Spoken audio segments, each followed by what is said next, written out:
Okay, I'm trying to make this Zinfandel laugh.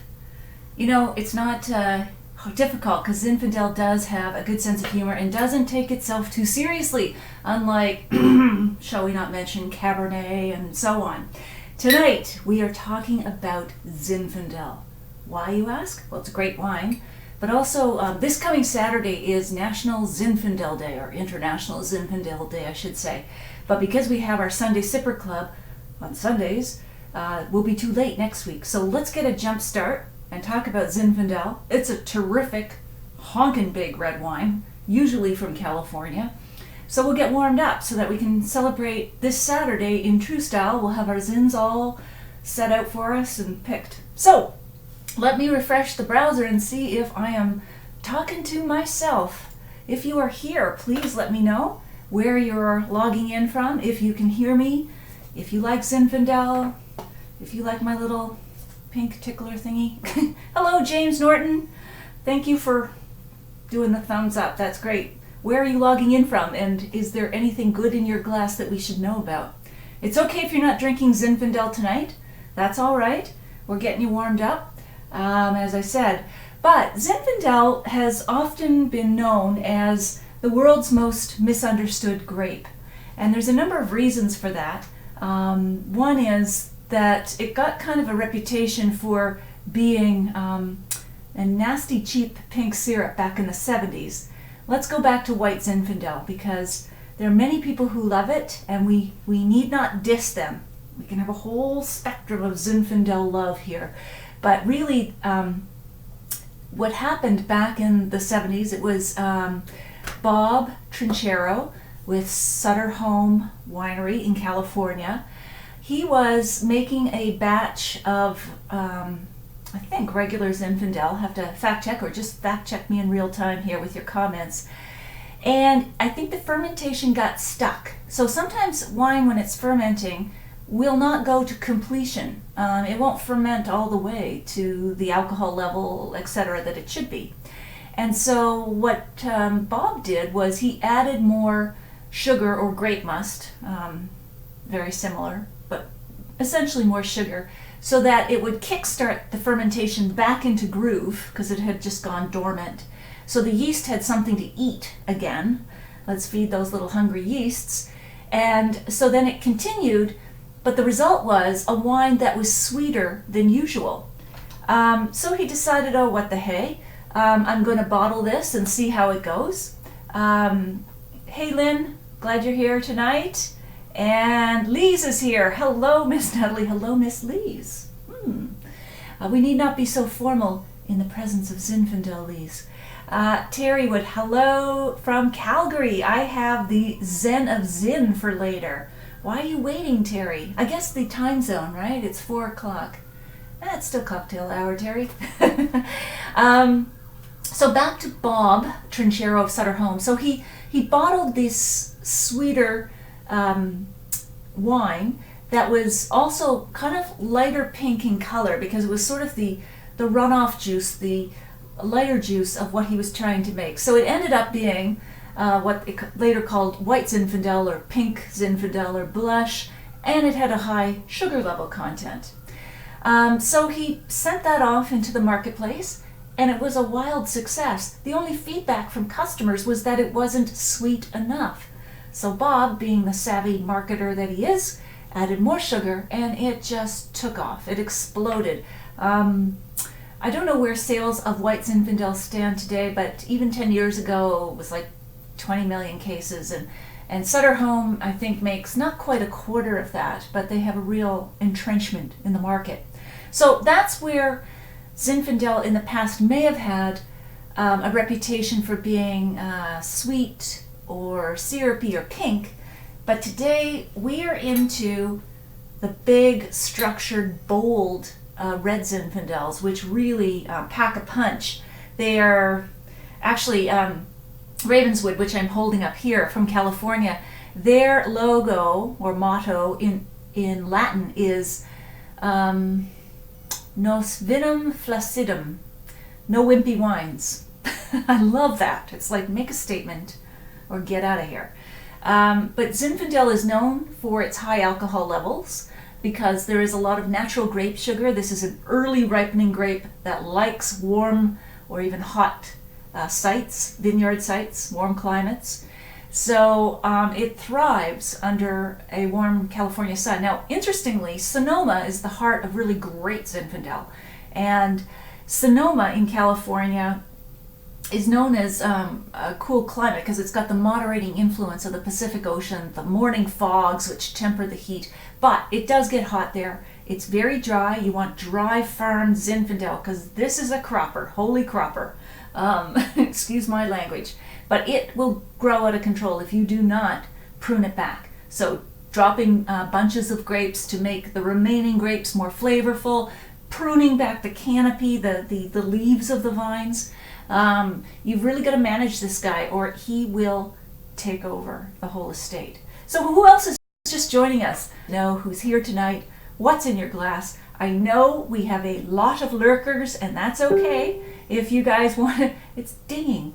I got to get used to Facebook. There's some notifications somewhere that I'm not seeing. Anyway, that's fine. I'll figure it out sooner or later.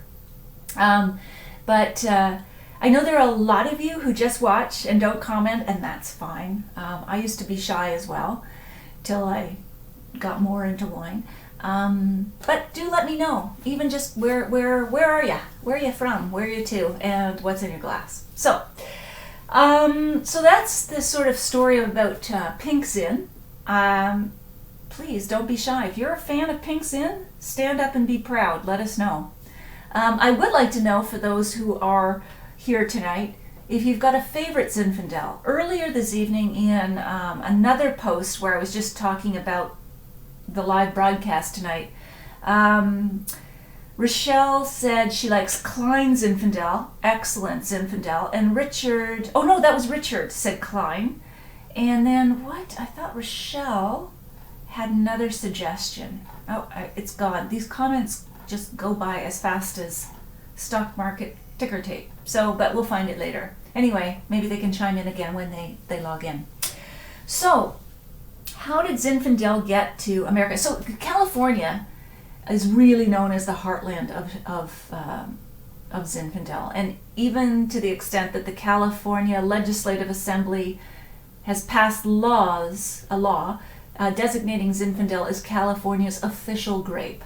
Woo! And as I said, this Saturday is National or International Zinfandel Day, and there's even a support group for Zinfandel. Only in America, God bless America, a support group for a grape. They're called ZAP, Zinfandel Advocates and Producers, ZAP. I wonder what the Canadian version would be. Bacco Buddies or something like that. We need a support group for some beleaguered grape in Canada, misunderstood grape in Canada. But anyway, for now, let's just focus on supporting Zinfandel tonight. So, ZAP's motto, kind of in reaction to the whole Pink Zin thing, was that their motto is the first obligation of a wine is to be red. So they don't want to talk white, they don't want to talk pink. It used to be the case, and then it went through the 70s, and not just Pink Zin, but it sort of lost its standing that way. So I've got to keep refreshing my browser.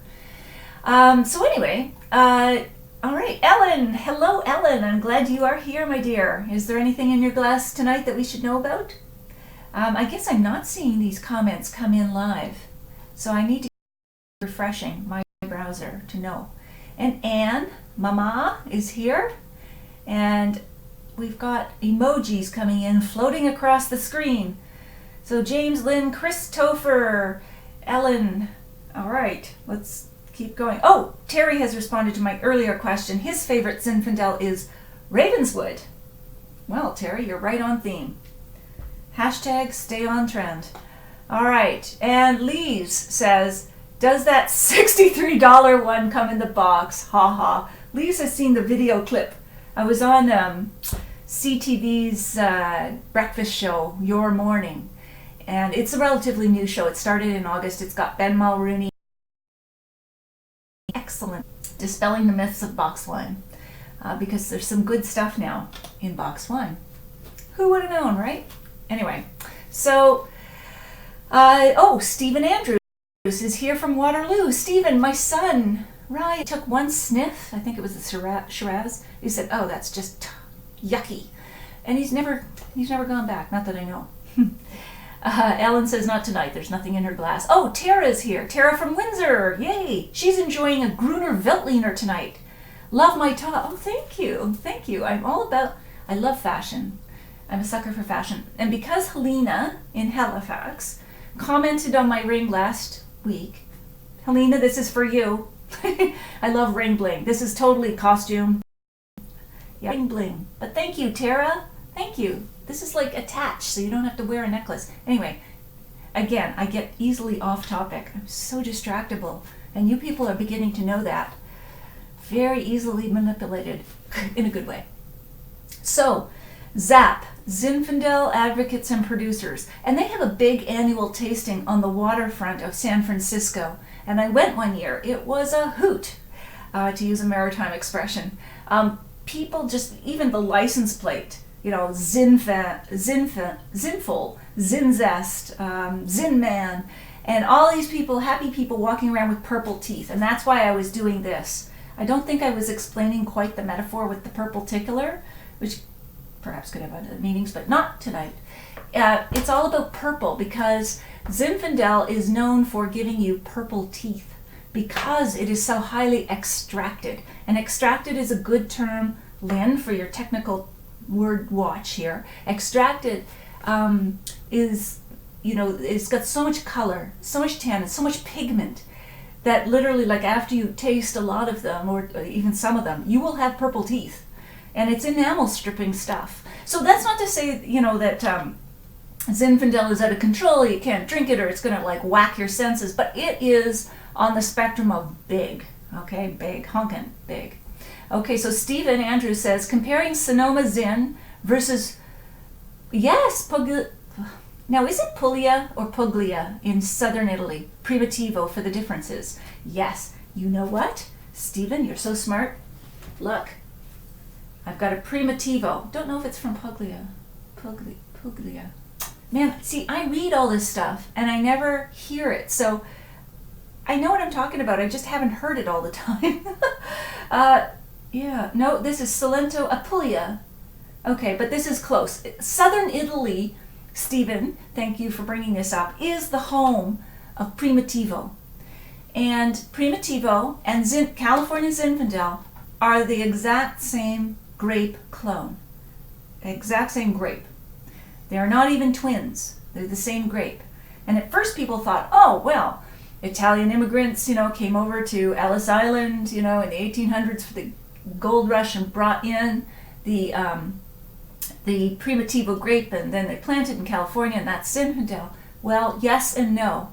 The whole immigrant story, yes, but those immigrants were probably from Croatia, because the forerunner of both Primitivo and Zinfandel is a Croatian grape grown along the Dalmatian coast of the former Yugoslavia, and that grape is called Plavic Mali. It doesn't exactly roll off your tongue. It's not really well known, but that, according to Carol Meredith at the University of California at Davis, she does vine DNA, and she actually was the first one to identify that, hey, it's not Primitivo. Primitivo and Zinfandel, both, same grape, come from Plavic Mali. There you go. All right, so thus ends that history lesson. We should get tasting. I don't integrate enough tasting with this, but you know what? So Ravenswood, I've been talking about Ravenswood on the last few broadcasts here. And Lise and Sharon, I think, both tried the entry-level Ravenswood. This beauty clocks in at $41, I think. And then there's 3 out now in the LCBO, and, stock will vary all over the place, across the country, across North America. But Lise and Sharon and anyone else out there, you should also compare the higher-end offerings, just for your own education. They're quite different. So entry-level wines are made to be very accessible, very smooth, usually have a sweeter profile in terms of fleshy, sweet fruit, even though they're technically dry wines. Now, when you get into age, you get into old vines. We're going to talk about that. Remind me if I forget. Balance, complexity, more subtle. even though we still have alcohol at goodness gracious 15.9%. Holy smokes. Port 19. We're getting there. So I'm not going to start with this one because we always want to drink up. Meaning you start with either your simplest wines or your lower alcohol wines or your drier wines, and you go up the scale into more robust, more complex, etc. Helena, no apologies. I was mentioning you tonight, earlier on. This ring is for you, my dear. She said she couldn't get the cork out of the wine bottle with a screw cap. I'm drinking, are you sitting down? A red wine made by my Youst. Yes, Youst Vineyards in Malagash, Nova Scotia, along the Northumberland coast. Oh, Nova Scotia gal. And it's called Kaylee. Have you tried it yet? No. Oh, well, I've tried the Kaylee, but not the wine Kaylee. So, Helena, how is it? Is it sweet? Is it dry? Is it full-bodied? Is it, did you say it was red? It's a red wine. Okay. Can you see what the grapes are, Helena? I'm curious. Roger, how many dollars for entry-level wines? Okay, so with Ravenswood, Roger, where are you logging in from? I don't get to see country and province, and I can't remember. Too many brain cells gone. If you've told me 6 times before, I won't remember. Anyway, it's nothing personal. So Ravenswood entry level in the LCBO is about $15. This is $41. So they have wines coming in at 17 and 25. That's the whole thing about Zinfandel, is they make a lot of small lot. They're more like Burgundy than Bordeaux. Burgundy, they have often the vineyard is designated. This says Big River Zinfandel. So Rosenblum, another big R for the Zinfandels, makes, I don't know, like 30 different Zinfandels. It's crazy. Before Stephen's comment disappears, he says the Civis Sonoma is 15%, very fruity, long finish, earthy spices. Nice description, Stephen. Okay, cool. So, yeah, Roger, so the entry-level Zinfandels you can get in the liquor store, often around, $14, $15. They're probably less as well. And Zinfandel is a very affordable wine still, because it doesn't have the cachet of Cabernet or even Merlot or Pinot Noir, certainly. This isn't the heartbreak grape like Pinot. This is the heart-mending grape, the heart, I'll marinate you in my juices grape. Anyway, that sounds kind of weird. Anyway, Dave, hello from Cookstown. Hey, Dave. And Dave, whoa, the comments. Oija Syrah from California, practicing for our trip to Paso Robles. Woo, and you just disappeared. Paso Robles, let us know how that goes, Dave. Roger's in Whitby, Ontario. Helena says it's a red wine from Youst. No grapes mentioned on the label. The acidity has my palate dancing jigs and reels. Well, I like that, Helena. And Carol has joined us. Carol Mascus is drinking Peachy Canyon Incredible Red, and it's her favorite affordable Zinfandel. Yeah, Peachy Canyon has a lot of great Zinfandels and reasonably priced reds. Carol, where are you from, dear? Where are you logging in from? So, ching ching. So, actually, before I pour my first Zinfandel, my gosh, I hope you guys have not waited. I hope you're sipping along here. What is a Zinfandel glass? Well, we're not going to get too fussy. I would think, any cup you could get at a gas station. But if you really want to bring up the fruit of the Zinfandel without too much of the alcohol hitting you right in the face, this is a Bordeaux glass. This is a Zinfandel glass. So you can see this is a bit more elongated and a bit longer and closed up at the top. We do this when a wine has tons of aromas. Bordeaux is less aromatic. It actually has, you could say more subtle, but I'll say fewer aromas than a Zin. A Zin has blackberry and cassis and jammy, fleshy black plums, preserves, etc. So it doesn't need a lot of help. It's going to leap out of the glass. So we're trying to contain it a little bit here and balance out the other elements of the wine, whereas Bordeaux, it's like, come on, get out. Anyway, I'm going to use this glass. So let me refresh again. What wine will I start with? Okay. We have so many interesting ones. I want to start with maybe, okay, I love this. Randall Graham. Who knows Randall Graham? From Bonnie Doon Vineyards in Paso Robles. Hey, Dave.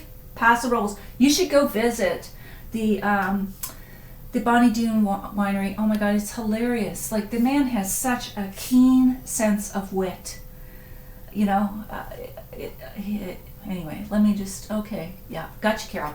Okay, so Cardinal Zin is one of his many wines where he plays off the whole nomenclature. And on the back, Cardinal Zin, and of course this is not Bonnie Doon's wines, but there's the 7 deadly Zins.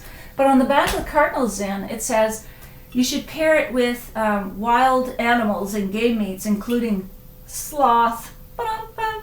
I need a sound effect. Anyway, what he does, I don't. So let's try this.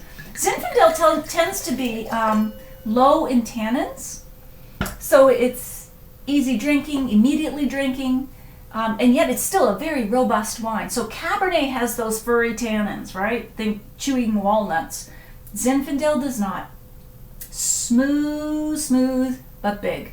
Great for barbecue meats. Great for barbecue sauce. Stephen says, Casa Girelli Virtuoso, 14%.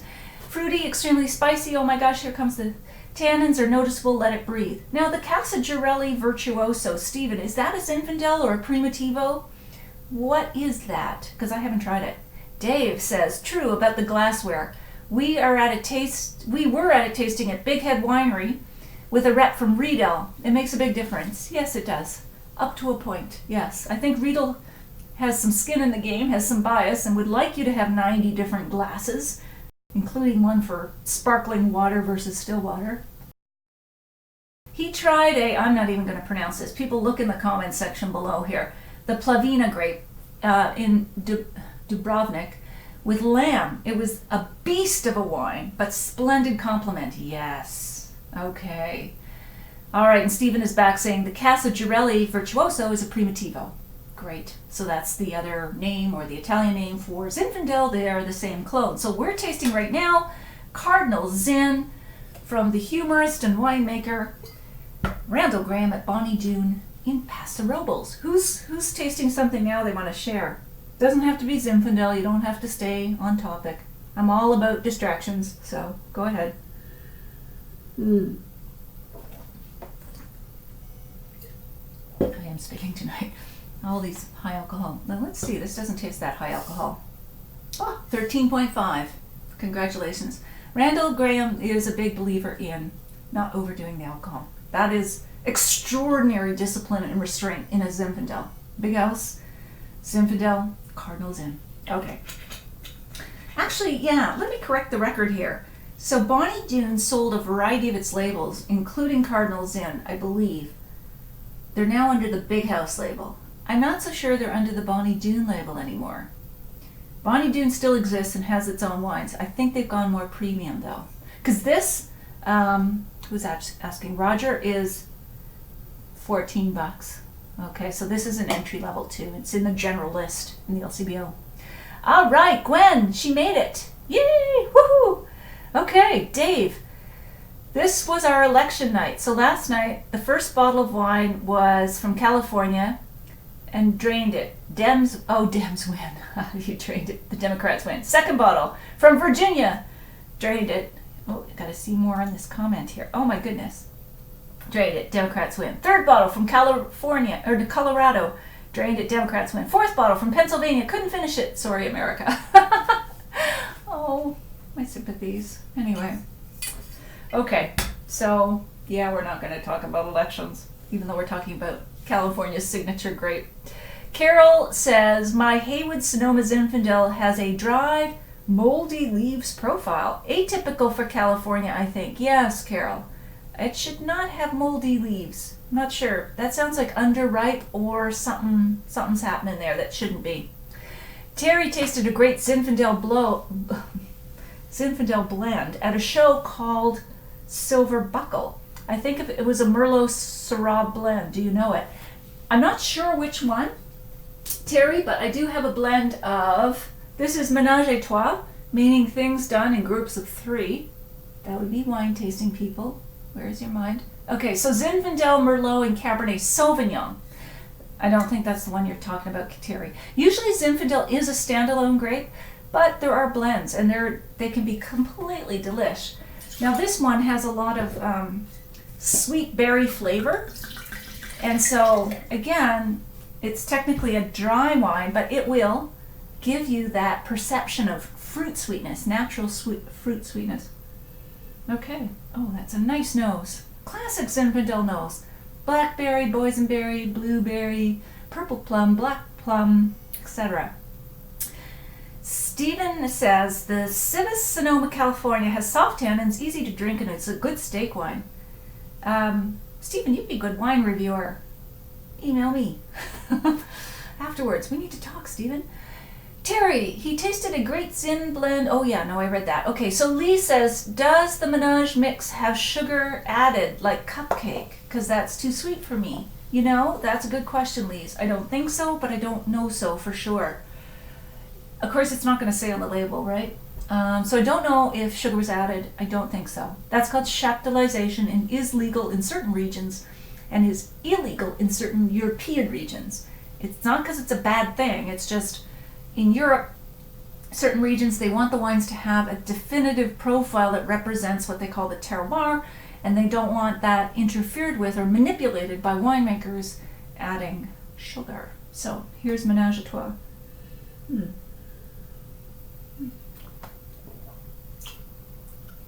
I like that. It doesn't taste too sweet, Lise, but it depends on your definition of sweet, right? Because that's so subjective. Now, I'm more sensitive, not to so much to sweetness, but to alcohol. What does this have? Oh my God, the type is way too small. I need reading glasses, but I look way too serious. I don't want to host a wine show that looks like Masterpiece Theater, right? Oh, spectacles and what is it here we have? Anyway, I'm trying not to do accents. So that's Ménage à Trois. Okay. Now, what else did I get that was kind of entry level? Then we had the Cardinal Zin. That's where we started. Now, one of the ones that I absolutely love, is Rancho Zabaco Zinfandel. And this is a vineyard, either the winery or the vineyard is owned by Ian J. Gallo. But you won't find Ian J. Gallo anywhere at the most, I would say. So Stephen says, Sonoma uses American oak. What would winemakers use for Primitivo? Now there's a good question. Does anyone know? Can we help answer this question? Because I don't know. My guess, with Italian producers doing Primitivo in the south of Italy, they're going to be very mindful of cost. So French oak is probably a bit expensive. Maybe Hungarian? I don't know.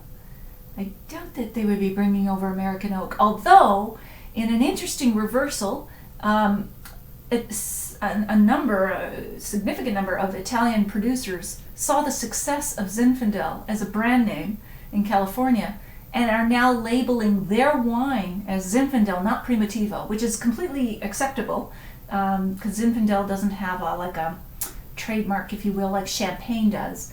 But it's interesting. Old world, kind of following the trend now of new world wines. Dave is drinking a blend now, The Prisoner. I've heard that's really super good. Dave, what's in the blend? Is Zinfandel part of The Prisoner at all? I know it's California big honkin' red wine, but what's in that blend? Malcolm. Malcolm's here. Welcome, Malcolm. Welcome, Malcolm. From Niagara. Product consultant and expert. He says it's probably large neutral body. Oh, see, Malcolm is so knowledgeable. Malcolm, you need to co-host this.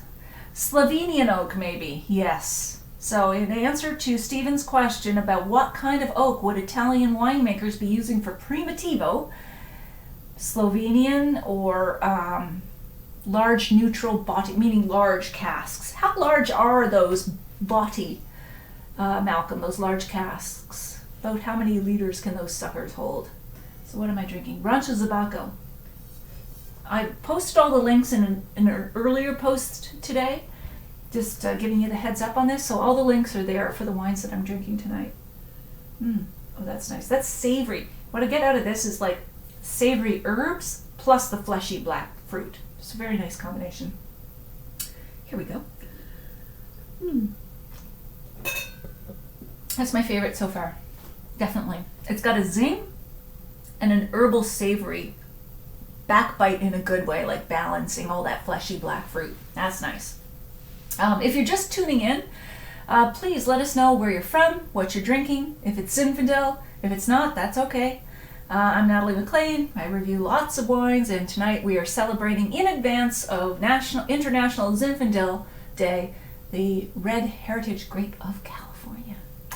So, Dave, oh wait a minute, Malcolm says there are 500 liters in those. Okay, so when you're talking about barrels that are 500 liters as opposed to the typical French oak barrels of 225 liters, when you get to 5,000 liters, you're not really imparting hardly any oak character. It's minor, it's at the edges, it's almost unnoticeable.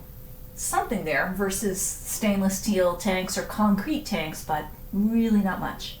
So thank you, Malcolm. Malcolm, you are an encyclopedia, my dear, in a good way. You're warm and you're human as well, but you're an encyclopedia of wine. Dave says, Zinfandel with the unlikely mix, yes, of Cabernet Sauvignon, Syrah, Petit Syrah, and Charbonneau. Wow. And that's in The Prisoner.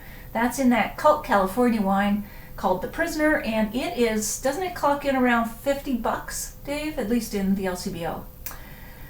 Dave asks, so why doesn't anybody use Canadian oak? Well, some people do. I mean, you've got Featherstone using Canadian oak, and who else? Lely Vineyards in Niagara. Those are Niagara wineries using Canadian oak. I think they're still experimenting with it, Dave. I like Featherstone's wines. Their Canadian oaked Cabernet Franc, I think it is the wine I like least. There's something about that, and I don't know what it is about the Canadian oak that I still find a little off. Not faulted, but I think it just needs more learning how to integrate that oak with the wine.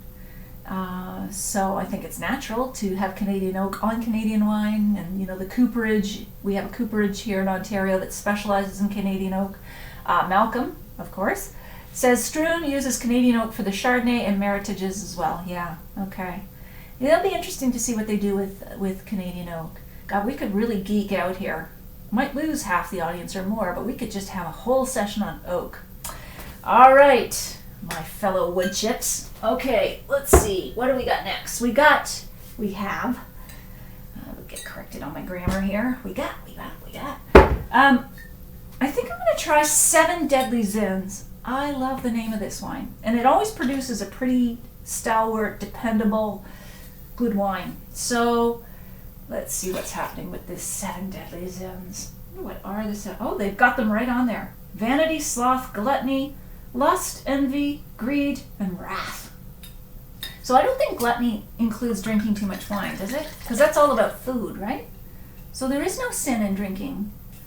No zin in drinking too much wine. Okay. Blah, blah, blah. All right. That's the label. But again, I posted all the links in the post just below this.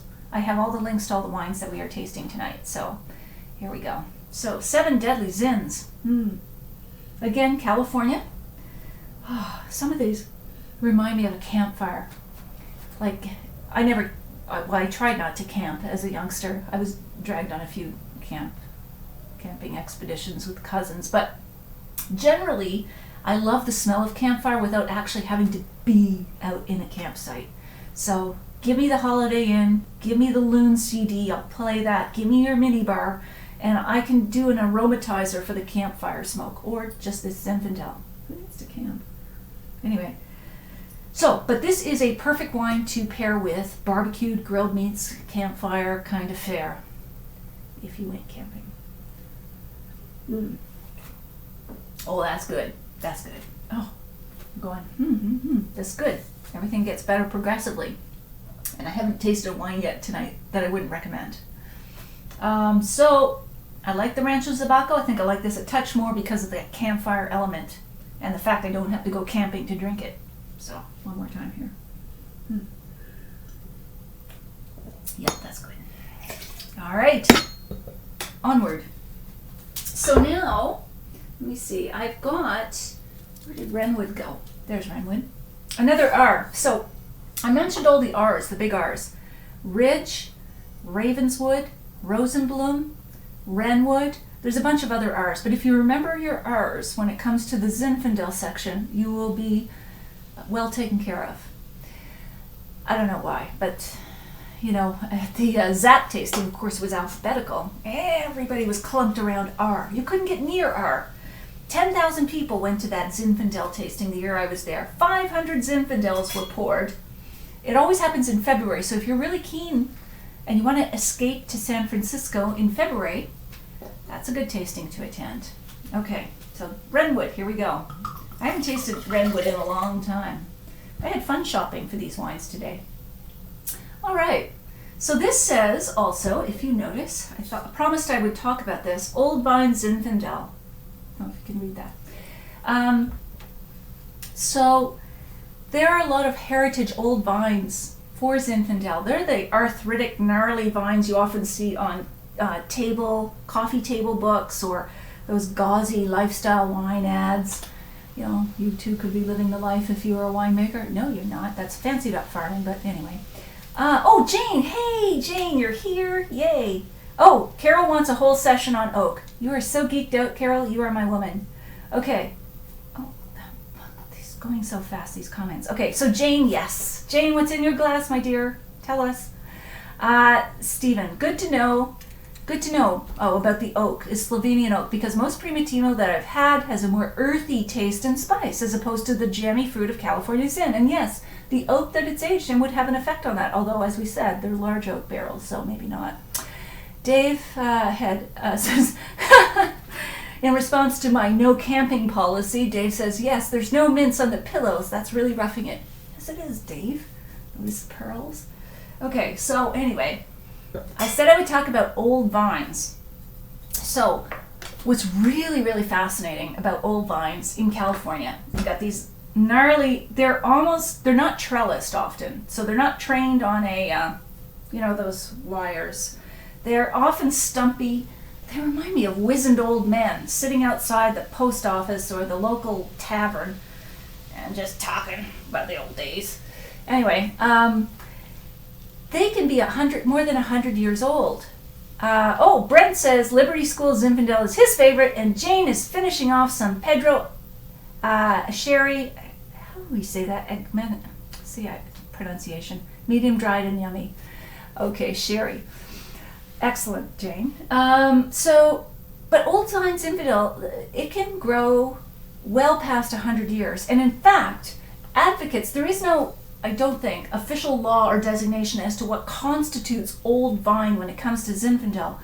But Joel Peterson, who is Ravenswood, no wimpy wines guy, so hilarious, says they should be 45 to 50 years old at least.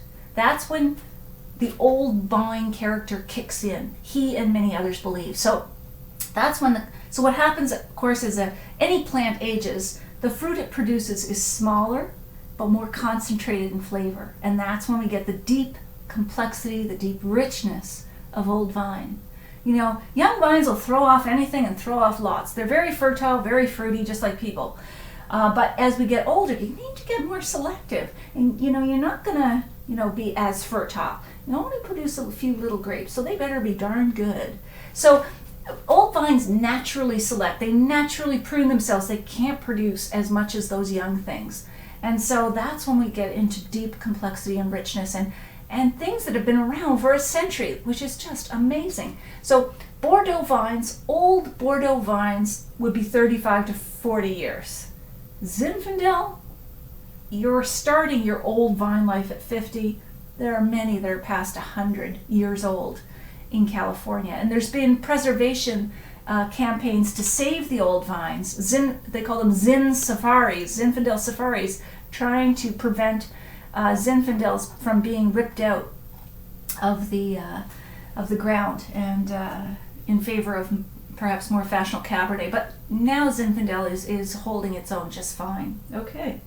So, as I said, I'm tasting Renwood Old Vine Zinfandel. Let's see how that measures up. If you're just logging in, just joining us, tell us where you are and what's in your glass. All right. Oh, that's got very balanced. That's very elegant, balanced, not jammy. Sharon's here. Yay, Sharon is late to the party. That's okay, Sharon. Now, let's read what Sharon's saying here. Whoa, here come the comments. Just joining. Okay, I'm drinking a sample of, Chateau Beaucastel from France. Stepped away from a wedding ceremony and reception to review this special wine on the Sunday Sipper Club. Oh, my dear. I love how people are leaving their personal lives and important moments to join us right here. That's great, Sharon. Thank you for that. We will check out your review of Chateau Beaucastel, which of course is from the Southern Rhone. Has Syrah and a variety of other grapes in it. Not Zinfandel, but that's okay. It's a big red. You're with us in spirit, Sharon. Jane, a good explanation. Oh, thank you. Good explanation of old vines, concentrated flavors of their grapes. Yes. Carol, Natalie, can you see us? I can see what I can see. I can't see into your home, Carol, so don't worry. You don't have to clean off that table there, although you should clear your clutter. No, what I can see is your name, your avatar, your picture, and your comments as they come in. So I keep refreshing my browser. I'm seeing them. I see 4 or 5 comments at a time, and then they slide off the bottom. But on the replay, you can watch this as a video replay. You will be able to see all of the comments. So as I've said before, I will jump in after this is over and answer any questions or whatever. So if I miss you or you have a question after this ends, do keep posting. And one thing, if you can hit share, the little arrow that says share and like, all that stuff, that just lets other people know and they can join us here, and then you get notified the next time we go live. Again, put it in your calendar every Sunday night, 6 p.m. Eastern. If you have a Google Calendar, put it into perpetuity. Never mind. Put it in forever, because I can't see any end to this. Probably you can't either. Stephen says, the Civus Sonoma are old vines in. Good. Oh, that's good. Phew. Oh, Carol thinks I can see her. No, I can't see everything, Carol. I believe I am all seeing, but I'm not. So I want to take one more taste of that Renwood. Oh, you think there's a video on you, Carol, and I can see into your house. That's kind of creepy. No, Facebook will not allow me to do that, even if I wanted to, which I don't. I respect my privacy. So let's go on here. Now we're getting into the heavy hitters. Big, big, big guys. So for my second book, Unquenchable, one of the chapters is on California wine, and I visited the Sergesio family in Sonoma. That is a magnificent winery and wine. I'm going to taste this next. I just want to catch comments before they disappear. Dave, too much Zin, methinks. No, actually, I'm spitting this Zin. It's, some of it. You've been watching. Stephen says, Chateau Beaucastel is a wonderful wine. Yes, by Perrin. The Perrin family makes that. 13 or more grapes, which is traditional Rhone blend. Yes, Stephen. And Perrin, it's unbeknownst to a lot of people, but they farm organically and often biodynamically. They don't advertise it, they don't use it as a marketing ploy, but it's there. And I think it is a testament to how much they pay attention to the vines and care of the vines, that they do farm that way. Christopher is having a Cabernet Merlot from Rose Hall Run. All right, in Niagara. We're moving, so I have packed up the wine. Okay, so that's the wine that's not packed up. All right, please, what I really need to know is what you do every Sunday with all these wines. Well, funny you should ask. I have some folks who taste with me or contribute reviews here in Ottawa. Jane is one of them. Lori, who sometimes joins us, is another. But there are a couple people tonight picking up these wines, and I do not dump them. I cannot taste them all or drink them all. So I always line up somebody to come and get the wines after the show so that they can taste them, because they are fabulous wines, and then they post their reviews on the site. So, pay it forward. Dave is asking, which vintage of Beaucastel? Sharon. Not sure. Sharon may have gone back to the wedding, Dave. I'm not sure. She has her priority straight, though, joining us here. He has some in the cellar. So Beaucastel can age for decades, Dave. Decades. I review too. Yes, Sharon, you review too. Yes, my dear, you review too. That's a function of my brain cells, not you. Steven, oh my goodness. Okay, Dave says he'll be here in 5 hours to pick up the wines. You are dedicated, Dave. Okay, so Steven says, the Civis Sonoma with its jammy, soft, sweet tannins at $25 is a great wine to take to friends. You write and talk like a wine reviewer, Steven. That is a compliment from me. We need to talk. How much does the Beau Castel cost? Sharon can comment on that. Okay, so I'm going to pour the Sagacio, family-run winery. Got bought out, but it's still run by the family. And you get the heritage old vines. The train used to stop at the winery's homestead. So as people got off from San Francisco back in the 1800s, they would have a little rest stop at this winery, drink the wines, and Mama made a homemade meal, and they really made a business of it. And they have the most lovely museum of old artifacts, and like these lacy little dresses from babies who lived and those who died, and sepia pictures, the yellowing pictures of, you know, when they were very stern because they had to stay still for 20 minutes for their picture to be taken. It was just really touching, the whole family heritage that was there, along with the vines, the gnarly vines, part of the family heritage. Pretty amazing. Stephen, thank you. Looking for a job, yes. As a wine taster. All right, yes. Sharon, I didn't buy it. My brother and sister-in-law. Okay. We were in Kumbara, Greek Orthodox. Okay. Okay, so you're celebrating in fine style tonight, Sharon. Wow. Sergasio. That is completely different from all the other Zins. This tastes, what's the alcohol level? It's got to be high. No, it's almost whited out. Guy who's putting on the sticker couldn't even take it. I think it's 15.8%. Best man and maid of honor equivalent. Oh, okay. Okay, that's why you're celebrating. Sharon. This Zinfandel, let me see if I can wrap my head around it.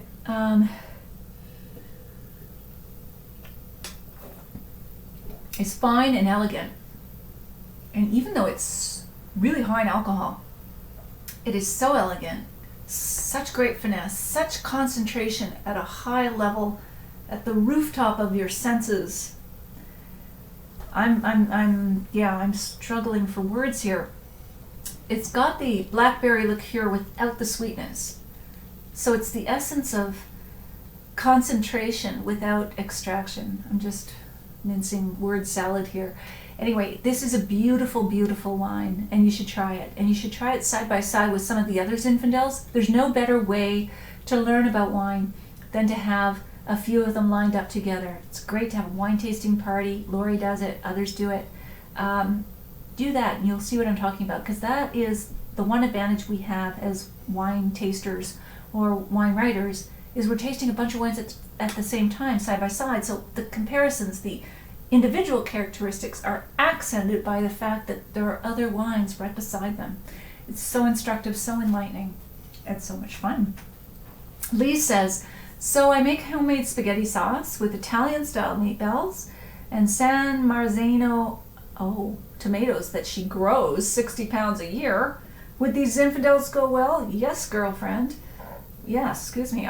We usually have some Cab Franc with it, or some blends from California. Yes, Lee's Zinfandel is your go-to wine for spaghetti sauce and so on, because it's got some good acidity. It's a great, robust red. Think, hey, Primitivo, Italy, Zinfandel, California, same grape, same good flavor, same pairing match. Try it. You'll be pleased. Carol says she switched to Italian Barbera, picked up in Italy this summer. That's a tasting term, Lynn. Should go well with spaghetti, yes. Barbera is a lighter Italian red from the north region, northern Italian. So it has a lot of mouth-watering, juicy acidity. It's not anywhere near as robust as these, or even as robust as other northern Italian wines. Think Barolo, Barbaresco, Barbera. Wait a minute, you were talking about Barbera. Barbera is the lighter one. Stephen, the Casso Girelli Virtuoso Primitivo would go great with a pasta dish. Yes, it would. All right. I must pause now and give homage to the Sargassio. See, it's an Italian. They came over Ellis Island, New York, landed, went across. It's really funny is, of course, what put a real dent in California winemaking, and in particular Zinfandel, was Prohibition and the Depression. So at the time, these Zinfandel vines survived because the Italian immigrants would sell bricks of dried must, and they would warn people to whom they sold these bricks of dried wine grape must, make sure this does not come in contact with yeast, or wine could accidentally result. There was a lot of accidental wine. So anyway, there you go. Crafty. You can't stop what is or what people want, right?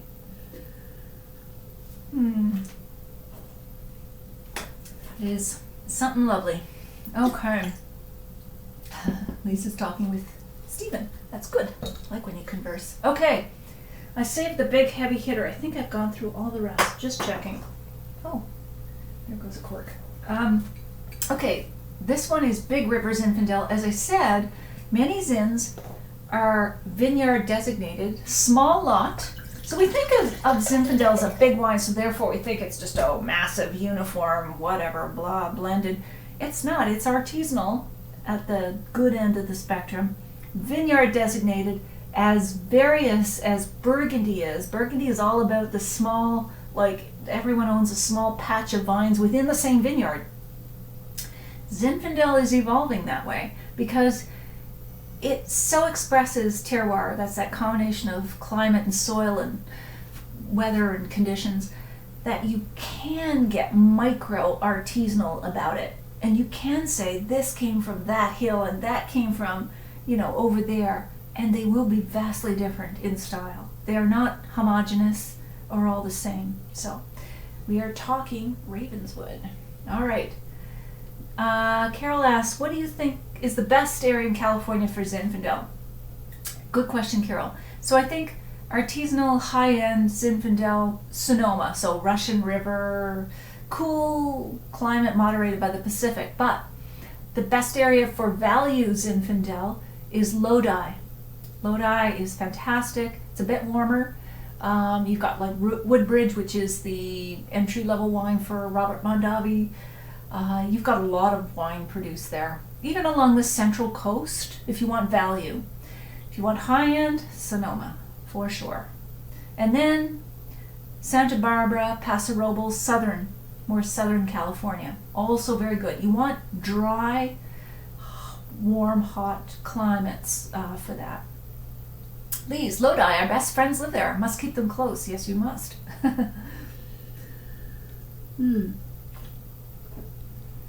That is, oh my gosh. That's almost light now. Everything's by comparison, right? So it's what you're used to. So I've been tasting a lot of jammy, fruity, good Zinfandel. High alcohol, blockbuster. But this almost tastes medium bodied compared to this. It's amazing. You gotta try the side-by-side comparison. Get yourself some friends who love wine and try this. Wow, this is amazing. Okay. Let's see. Jane, I've got a buddy in Lodi. Hey, Jane and Lise, go together. James Norton is here. Hey, James, have you been lurking? I'm glad you could join us. Your vote would be for Dry Creek Valley. You're right, James. That's technically within Sonoma, is it not? For producer of great Zinfandel. You're right. That is the home of great Zinfandel. Stephen says he had Zinfandel at 17.6% alcohol when he visited Sonoma. Cannot remember the winery. I can't imagine why. But the wine tasted like butterscotch. That's too bad. Butterscotch is a bit too much oak and too much extraction is how we think about that. That's a shame because, if you over oak a wine, you're clobbering it. It's like oak can be the ketchup of the wine world. It just can obliterate every taste except for itself, right? I need to taste this Ravenswood. That's so good. And once again, I cannot believe we're almost at the hour. My goodness. I can't believe I can talk an hour. I'm actually an introvert. Anyway, I guess wine helps, but you're right, it wasn't great. Yeah, you're right. Yeah, when wine tastes like butterscotch, Stephen, nah, not so good. Francois Henry, hey, thanks for joining us. You were in Sonoma a few years ago. Some wineries are burning old Zin vines. They had to make a choice between volume, versus less volume, better wine. Oh, heartbreaking, yes. So yes, those heritage old Zin vines get ripped up to produce or to plant bigger producing younger vines, and that is a shame. When will the young ones learn? Anyway, all right, Sharon, that should be your motto. I can't believe I talked an hour. I'm an introvert. I guess wine helps. Thank you, Sharon.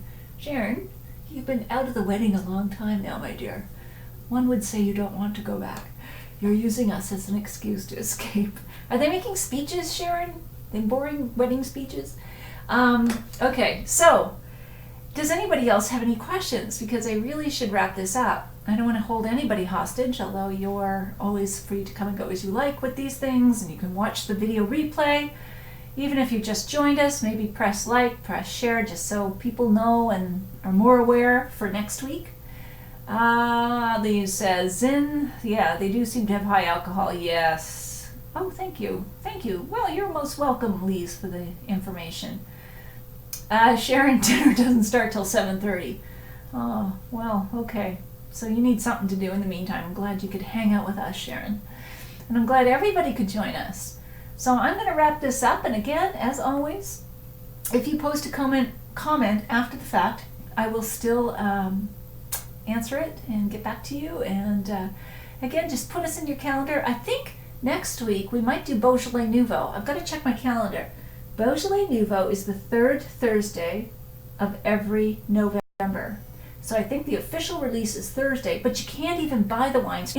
Interesting, fascinating, colorful history of Beaujolais Nouveau next weekend. I'll get as many of those wines as I can. I'll post the links before we go live so that you know at least what I've got on the table and you can get your own. Sorry. Primitivo?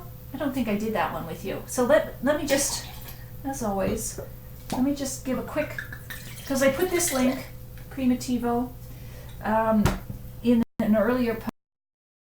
But there are good Primitivo. So Jane, top 3 recommendations. Well, if you have a trust fund or money's no object, Ravenswood, the high-end Sagacio, and drum roll, Jane. Let's see, toss up between, my third place would go to either Rancho Zabaco or Renwood, okay? And then the others are terrific, but, you know. Okay, so great, okay, I guess, yes, thanks, everybody is good, signing off. So, there's my little purple tickler. I will see you next week with Beaujolais Nouveau, and again, feel free to keep posting comments or whatever you wish to do. I hope you have a good evening, and I will see you again next weekend. This is a lot of fun. I really enjoy it, guys. Thanks for letting me be part of your Sunday evening.